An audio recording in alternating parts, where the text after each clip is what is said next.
नमस्कार मित्रों। इस YouTube चैनल के माध्यम से आपके समक्ष हिंदी विषय का एक बहुत ही उपयुक्त विषय लेकर आपके समक्ष उपस्थित हूँ, जिसका नाम है कारक। और कारक का जो प्रकरण होता है हिंदी भाषा के अधिगम के रूप में, वह सर्वोपयुक्त और भाषा की समझ विकसित करने के लिए अत्यंत आवश्यक होता है। तो जैसा कि हम नाम से ही जान रहे हैं कारक, तो इसकी परिभाषा को एक बार हम जानते हैं। तो परिभाषा के रूप में कहा गया है कि संज्ञा या सर्वनाम के जिस रूप से वाक्य के अन्य शब्दों के साथ उसके संबंध का बोध होता है, उसे कारक कहते हैं। हिंदी में 8 कारक होते हैं, जिन्हें हम कर्ता, कर्म, करण, संप्रदान, अपादान, संबंध, अधिकरण और संबोधन के रूप में जानते हैं। विभक्ति या उपसर्ग जिन प्रत्ययों से कारकों की स्थितियों का बोध होता है, उन्हें विभक्ति या परसर्ग कहते हैं। अब यहाँ पर थोड़ा हिंदी भाषा और संस्कृत के कारकों की भिन्नता के बारे में हम जान लें कि कारक में मुख्य रूप से हिंदी भाषा में 8 को यहाँ पर कारक बताया जा रहा है, लेकिन संस्कृत में कारकों की संख्या 6 ही बताई जाती है। संबंध को कारक की श्रेणी में नहीं रखा जाता, उसे विभक्ति के रूप में रखा जाता है। परंतु हिंदी भाषा में संबंध और संबोधन को भी कारक के रूप में परिगणित किया गया है। तो आप यहाँ पर हिंदी और संस्कृत के कारक में अंतर यह जान सकते हैं। अब कारक के विभक्ति चिन्ह या परसर्ग क्या होते हैं, उनके बारे में चर्चा करते हैं। कारक विभक्ति संज्ञा अथवा सर्वनाम शब्दों के बाद ने, को, से, के लिए आदि जो चिन्ह लगते हैं, वे चिन्ह कारक विभक्ति कहलाते हैं। जो चिन्ह लगते हैं ने, कर्ता, ने, कर्म को, करण से, इस प्रकार से अभी आगे आपको समझाऊंगा। तो ये जो ने, को, से, के लिए इत्यादि जो चिन्ह होते हैं, वह कारक को दर्शाते हैं, जिससे पता लगता है कि उस शब्द की क्रियापद से क्या संबंध है, क्रिया से उस शब्द का क्या संबंध होता है, यह दर्शाने का कार्य कारक करता है। क्रियान्वयत्वम कारकत्वम कहा गया है। क्रिया को के साथ जो अन्वय करता है, जो संबंध स्थापित करता है, वही कारक कहलाता है। कारक के आप उदाहरण देखिए। राम ने रावण को बाण से मारा, रोहन ने पत्र लिखा, मोहन ने कुत्ते को डंडा मारा। कारक चिन्ह स्मरण करने के लिए इस पद की रचना की गई है। इस प्रकार से आप कारक को समझ सकते हैं। जो ये दोहा है कि कर्ता ने अनुकर्म को करण रीत से जान, संप्रदान को के लिए अपादान से मान, काके की संबंध हैं अधिकरणादिक में मान, रे हे हो संबोधन मित्र धरऊ यह ध्यान। विशेष कर्ता से अधिकरण तथा विभक्ति चिन्ह परसर्ग शब्दों के अंतर में लगाए जाते हैं, किंतु संबोधन कारक चिन्ह हे, रे आदि प्रायः शब्द से पूर्व में लगाए जाते हैं। जैसे हे राम, हे बालक, हे मित्र इत्यादि को हम परसर्ग को हम संबोधन में पहले प्रयोग करते हैं, वैसे कारक चिन्ह बाद में प्रयोग किए जाते हैं। कारक के आप भेद देखिए। क्रम, कारक, चिन्ह और अर्थ। यहाँ देखिए आप, कर्ता ने इसका चिन्ह होता है। कर्ता जो कारक होता है, कोई भी काम कौन करता है, कर्ता ने किया, तो कर्ता ने, काम करने वाला, अर्थ इसका होता है कर्ता ने, किसने कार्य किया, कर्ता ने किया। कर्म को जिस पर काम का प्रभाव पड़े, उसे हम कर्म कहते हैं। तो किसको, किसके लिए हम काम कर रहे हैं, किसको काम कर रहे हैं, तो कर्म को। करण से द्वारा, जिसके द्वारा कर्ता काम करे, वह करण है। करण मतलब होता है साधन, इक्विपमेंट जिसे हम कहते हैं, उसका मतलब होता है साधन। तो किससे काम कर रहा है, तो जिससे भी काम करता है वहाँ पर करण कारक होता है तृतीया विभक्ति के रूप में। उसका अर्थ होता है जिससे भी हम कार्य करते हैं। संप्रदान, को के लिए, जिसके लिए क्रिया की जाए, संप्रदान। अपादान से अलग होना, किसी भी चीज़ से अलग होने के अर्थ में अपादान होता है, जिससे अलगाव हो, जिससे अलग हो ना। जैसे वृक्ष से पत्ता गिरता है, तो पत्ता कहाँ से गिर रहा है, वृक्ष से गिर रहा है। तो जहाँ से किसी भी वस्तु का की स्थिति अलग होने के अर्थ में प्रयोग होती है, उसे हम अपादान कारक कहते हैं, और पंचमी विभक्ति वहाँ पर होती है। संबंध का के, की, ना, नी, रे, ने, रा, री, रे अन्य पदों से संबंध को स्थापित करता है। उसका, इसका, इसकी, उसको, उसका भाई, इसकी बहन, उसका चाचा का लड़का या जो भी संबंध दर्शाने वाले शब्द होते हैं उन्हें हम संबंध कारक के रूप में लेते हैं। का, की, के, ना, नी, ने, रा, री, रे इत्यादि शब्दों के माध्यम से। अधिकरण में पर क्रिया का आधार जो होता है वो अधिकरण कहलाता है। आधार, बेसमेंट, जो जिस पर क्रिया खड़ी रहती है, जिस पर क्रिया अवस्थित रहती है, उपस्थित, जहाँ आधार होता है उसे हम अधिकरण कहते हैं। मैं, पर, जो आंग्ल भाषा में, अंग्रेजी में हम इनटू, इन का प्रयोग करते हैं, वैसे ही अधिकरण कारक जो होता है वो क्रिया का आधार बताने का कार्य करता है, तो वह अधिकरण कारक के ऊपर होता है। आइए आगे देखते हैं। संबोधन, हे, अरे, अजी, किसी को पुकारना या बुलाना। अब हम एक एक से कारकों के बारे में थोड़ा विस्तार से जानते हैं। जिस रूप से क्रिया कार्य करने वाले का बोध होता है वह कर्ता कारक कहलाता है। इसका विभक्ति चिन्ह ने है। इस ने चिन्ह का वर्तमान और भविष्य में प्रयोग नहीं होता है। इसका सकर्मक धातुओं के साथ भूतकाल में प्रयोग होता है। सकर्मक धातुएं समझते हैं आप? सकर्मक जिसमें कर्म निहित हो, कर्म से जुड़ी हुई जो धातुएं होती हैं, दो तरह की धातुएं होती हैं, सकर्मक और अकर्मक। वह धातुएं जिनमें कोई कार्य नहीं होता है लेकिन वो धातु के रूप में उनका प्रयोग होता है। सकर्मक में कार्य होता है, हंसना, महसूस करना, जानना, ये इसमें कोई क्रिया अलग से नहीं हो रही है, इनबिल्ट जिसको हम कहते हैं। लेकिन सकर्मक में खेलना, दौड़ना, कूदना, पढ़ना, लिखना, नहाना, सोना, ये सारी सकर्मक क्रियाएं हैं। तो इसका विभक्ति चिन्ह ने है। इस ने चिन्ह का वर्तमान और भविष्य काल में प्रयोग नहीं होता है। इसका सकर्मक धातुओं के साथ भूतकाल में प्रयोग होता है। और जो वाक्य में कार्य करता है उसे कर्ता कहा जाता है, अर्थात वाक्य के जिस रूप से क्रिया को करने वाले का पता चलता है उसे कर्ता कहते हैं। क्रिया को कौन कर रहा है, कौन संपादित कर रहा है, काम किसके द्वारा हो रहा है, वह कर्ता कहलाता है। कर्ता कारक में व्यक्ति का लोप होता है। इस पद को संज्ञा या सर्वनाम माना जाता है। हम प्रश्नवाचक शब्दों के प्रयोग से कर्ता का पता लगा सकते हैं। संस्कृत का कर्ता ही हिंदी का कर्ता कारक होता है। कर्ता की ने विभक्ति का प्रयोग ज़्यादातर पश्चिमी हिंदी में होता है। ने का प्रयोग केवल हिंदी और उर्दू में ही होता है। जैसे राम ने रावण को मारा। लड़की स्कूल जाती है, लड़की विद्यालय जाती है। पहले वाक्य में क्रिया का कर्ता राम है। इनमें ने कर्ता कारक का विभक्ति चिन्ह है। इस वाक्य में मारा भूतकाल की क्रिया है। ने का प्रयोग प्रायः भूतकाल में होता है। दूसरे वाक्य में वर्तमान की क्रिया का कर्ता लड़की है।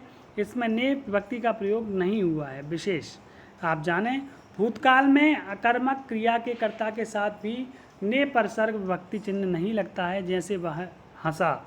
वर्तमान काल व भविष्य काल की सकर्मक क्रिया के कर्ता के साथ ने परसर्ग का प्रयोग नहीं होता है, जैसा कि वह फल खाता है, उसने, हाँ, वह ने फल खाया है, ऐसा तो हम नहीं बोलेंगे, तो बोलते हैं कि वह फल खाता है, वह फल खाएगा।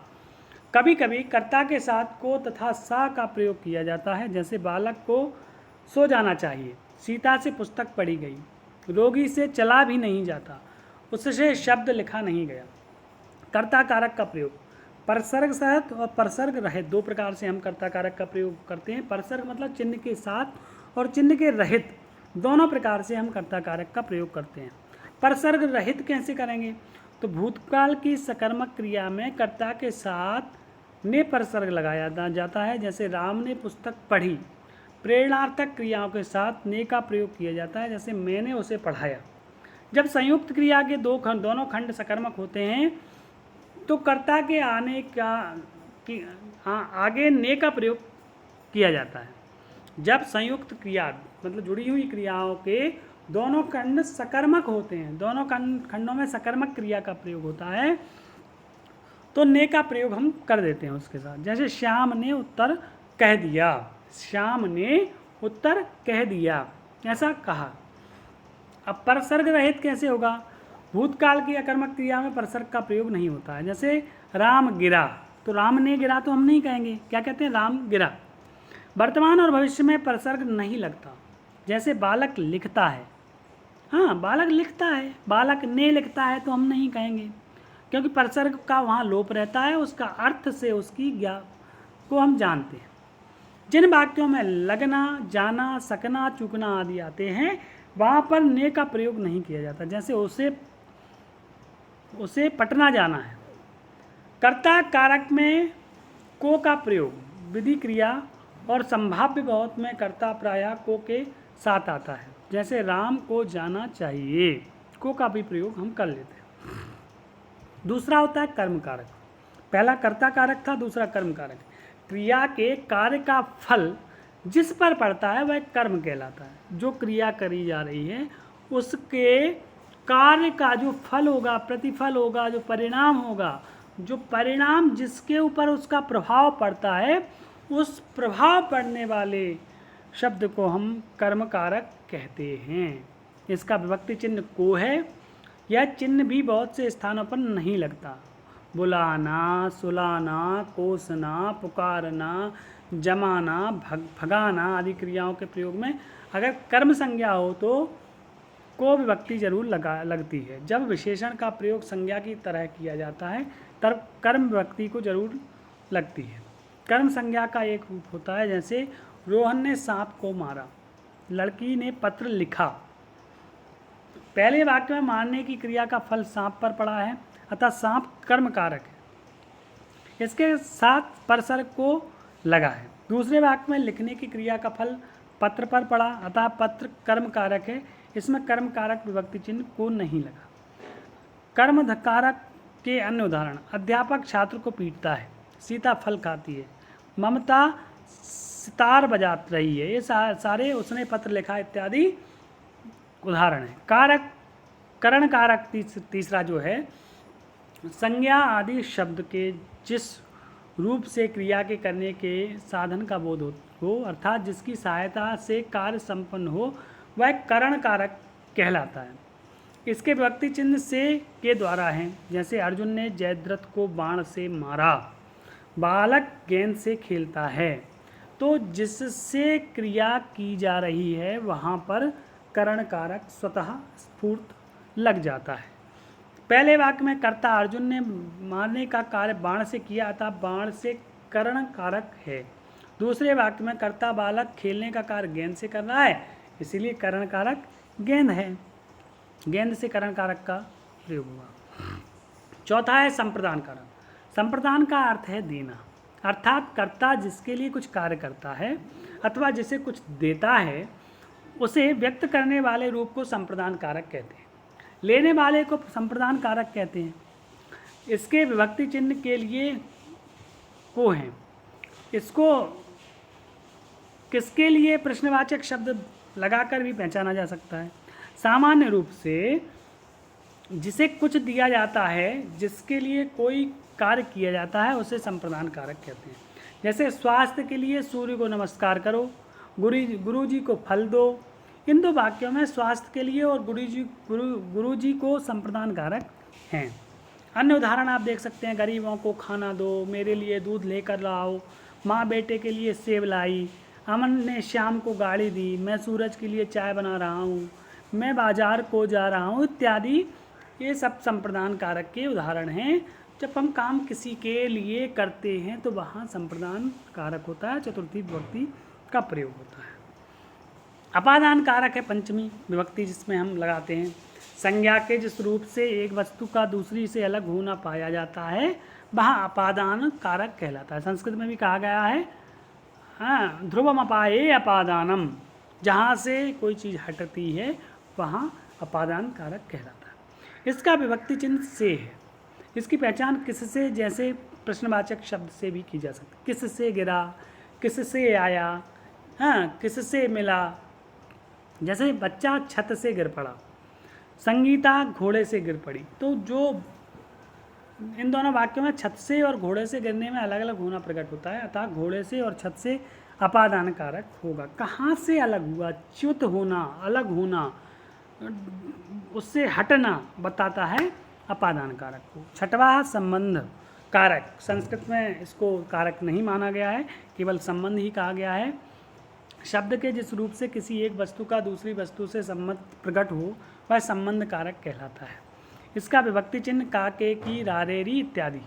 इसकी विभक्तियां संज्ञा लिंग वचन के अनुसार की जाती हैं। यथा वह राधे श्याम का बेटा है। किसका बेटा है? राधे श्याम का। यह कमला की गाय। इन दोनों वाक्यों में राधे श्याम का बेटा से और कमला का गाय से संबंध प्रकट होता है, अतः यहाँ संबंध कारक है। यहाँ एक संज्ञा या सर्वनाम का संबंध दूसरी संज्ञा या सर्वनाम से सूचित होता है, वह संबंध कारक होता है। इसके विभक्ति चिन्ह काके, की, रारेरी, नानेनी इत्यादि। जैसे राम का लड़का, श्याम की लड़की, गीता के बच्चे, मेरा लड़का, मेरी लड़की, हमारे बच्चे, अपना लड़का, अपना, अपनी लड़की, अपने लड़के। अधिकरण कारक, शब्द के जिस रूप से क्रिया के आधार का बोध होता है उसे अधिकरण कहते हैं। आधार, बेसमेंट। इसके विभक्ति चिन्ह में पर है। भीतर, अंदर, ऊपर, बीच आदि शब्दों के प्रयोग इस कारक में किया जाता है। इसकी पहचान किस में, किस पर, किस पे आदि प्रश्नवाचक शब्द लगाकर भी किए जा सकती है। कहीं कहीं पर विभक्तियों का लोप होता है तो उनकी जगह पर किनारे, आसरे, दिनों, यहाँ, वहाँ, समय आदि पदों का प्रयोग किया जाता है। कभी कभी मैं के अर्थ में पर और पर के अर्थ में लगा दिया जाता है। जैसे भंवरा फूलों पर मंडरा रहा है, कमरे में टीवी रखी है। इन दोनों वाक्य में फूलों पर और कमरे में अधिकरण कारक है। अधिकरण कारक के अन्य उदाहरण, हरी घर में है, पुस्तक मेज पर है, पानी में मछली रहती है, फ्रिज में सेब रखा है, कमरे के अंदर क्या है, कुर्सी आंगन के बीच छिपा दो या बिछा दो, महल में दीपक जल रहा है, मुझ में शक्ति बहुत कम है, रमा ने पुस्तक मेज पर रखी, वह सुबह गंगा किनारे जाता है, कुरुक्षेत्र में महाभारत का युद्ध हुआ था, तुम्हारे घर पर 4 आदमी हैं, उस कमरे में 4 चोर हैं इत्यादि जो हैं अधिकरण कारक के उदाहरण। जहाँ पर कहाँ है वो क्रिया, कहाँ पर हो रही है, उसकी स्थिति कहाँ है, कहाँ पर वो डिप्लॉयड है, वो जानते हम जिससे हैं, वहाँ पर अधिकरण कारक होता है। आखिरी संबोधन को भी यहाँ पर कारक माना है हिंदी में, संस्कृत में नहीं है। तो संबोधन कारक जिससे किसी को बुलाने अथवा सचेत करने का भाव प्रकट होता है उसे संबोधन कारक कहते हैं। और संबोधन चिन्ह जो जिसे हम आंग्ल भाषा में एक्सक्लेमेटरी साइन कहते हैं, वह इसमें विस्मय आदि बोधक चिन्ह जिसको हम हिंदी भाषा में कहते हैं उसका प्रयोग होता है। जैसे अरे भैया क्यों रो रहे हो, हे गोपाल यहाँ आओ। इन वाक्यों में अरे भैया और हे गोपाल संबोधन कारक है। कर्म कारक और संप्रदान कारक में क्या अंतर होता है? कर्म कारक और संप्रदान कारक, इन दोनों कारकों में को विभक्ति का प्रयोग होता है। कर्म कारक में क्रिया के व्यापार का फल कर्म पर पड़ता है। संप्रदान कारक में देने के भाव में या उपकार के भाव में प्रयोग होता है। जैसे विकास ने मोहन को आम खिलाया, मोहन ने सांप को मारा, राजू ने रोगी को दवाई दी इत्यादि। करण कारक और अपादान कारक में क्या अंतर? उनके चिन्ह लगभग एक से, इसीलिए इनका अंतर बताया जा रहा है कि करण और अपादान दोनों ही कारकों में चिन्ह का प्रयोग होता है, परंतु अर्थ के आधार पर दोनों में अंतर किया जाता है। दोनों का अर्थ में की प्रतीति अलग है, अतः इन दोनों में अंतर होता है। उसे मैं कलम से लिखता हूँ, जेब से सिक्का गिरा, बालक गेंद से खेल रहा है, सुनीता घोड़े से गिर पड़ी, हाँ इत्यादि। ये क्या है?